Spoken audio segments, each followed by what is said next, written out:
well. For some more perspective, I spoke earlier to David Becker. He's CEO of Attract China. That's an American company that caters to Chinese tourists. I first asked him for his view on the significance of this 1,000-year-old tradition. Well, it's the end of a 100-day meditation period for monks in Tibet, and it's really an opportunity for both locals as well as tourists to experience the full depth and breadth of Tibetan culture. The festival is really one of the highlights in a country which is filled with festivals.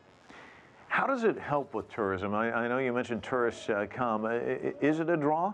Yeah, the festival is a draw. I mean, it obviously, if you're coming from outside China and Tibet, it takes a little bit more effort to get there. This is a very popular time of year to travel anyway in China. Schools are out, so July and August is a peak season. And you definitely want to be in a situation where you've booked your travel well in advance. In the case of visiting Tibet, I believe there's a requirement that you also have and hired a tour guide.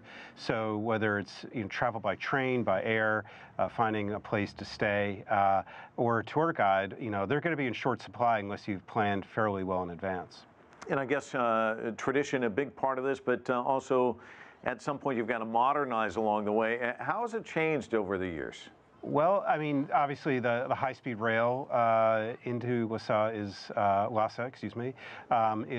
one major change there. I mean, really, the reason you go there is to see the unfurling of this huge tapestry for Tibetan opera.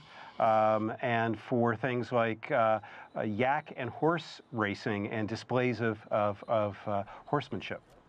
And those aren't things you're likely to find anywhere else.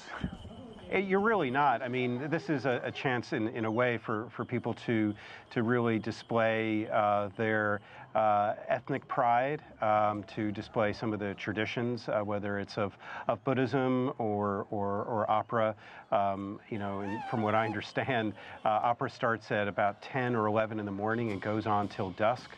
You'll hear bugle calls, and the festival really Shoton is really related back to the word for sour milk, what many of us here in the States might call yogurt, but as the monks come out of their meditation and their break from everyday life, you will find people are actually giving them yogurt that they've made at home.